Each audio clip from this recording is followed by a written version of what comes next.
In this video, we will show you how to fill out and file a Motor Vehicle 104 form. You will have to visit New York State's Department of Motor Vehicles website to download the MV-104 PDF. All necessary website links can be found in the video description below.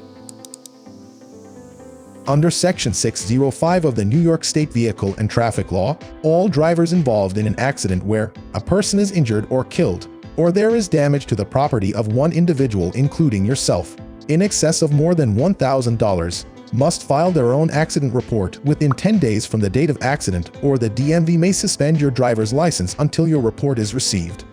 To meet the filing requirements, you must fill out and file the Report of Motor Vehicle Accident PDF. Click on the link to download the PDF form. The PDF form will consist of 2 pages.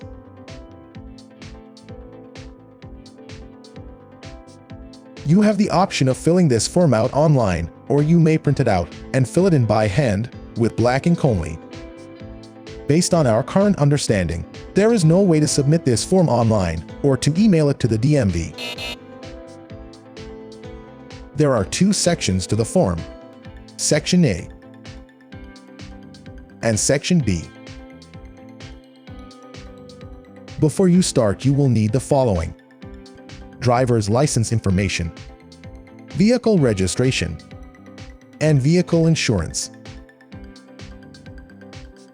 Also, make sure you read the instructions on page 2 thoroughly.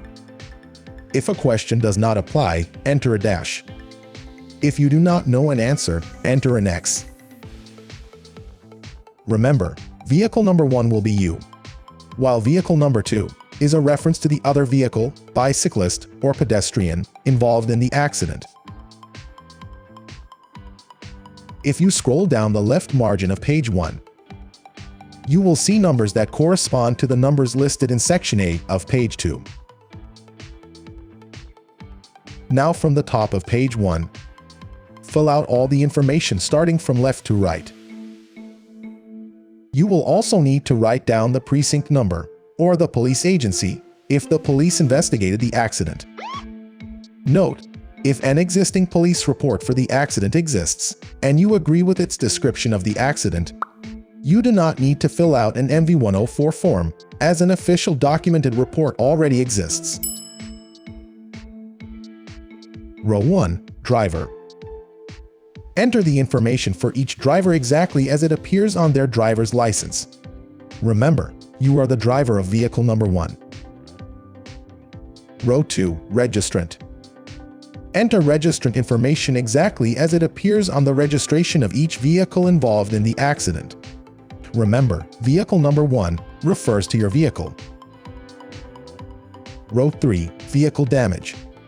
Indicate if the accident exceeds the $1,000 threshold for property damage to any one vehicle or property caused by the accident, and describe the vehicle damage. Accident Diagram. Circle one of the 9 diagrams numbered 0 through 8 if it describes your accident, or draw your own diagram below in space number 9. Number the vehicles. Your vehicle is number 1. Describe the damage to vehicle 2. Row 4, Accident Location. Enter the location of your accident and any permanent landmarks nearby. Row 5, All Involved. List the names of all persons involved in the accident and then refer to the instructions on page 2 to fill out the remaining columns correctly. Row 6, Insurance. Enter any damage caused to private property, if any, and enter in your VIN, also known as the Vehicle Identification Number, along with your insurance policy information. Section B. Make sure your answers are marked inside the boxes on page 1. Scroll down for each question and enter the number next to the answer that best describes your accident.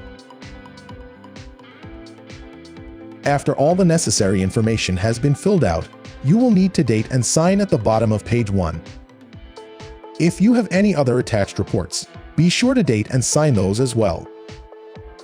Keep in mind the report must be signed by the driver of vehicle 1, unless he or she is unable to sign because he or she is injured or deceased. Lastly, before mailing it in, you will need to fold each page along the dotted lines that run down the pages. Fold it so that the text is on the outside. Both pages should look like this. Next, you'll need to put page 1 inside of page 2, so that the numbered arrows line up with the corresponding numbered boxes. This is exactly how you will mail the forms in. The mailing address can be found at the bottom of page 2. We recommend mailing it via certified mail, so that you'll have a mailing receipt and electronic verification upon delivery.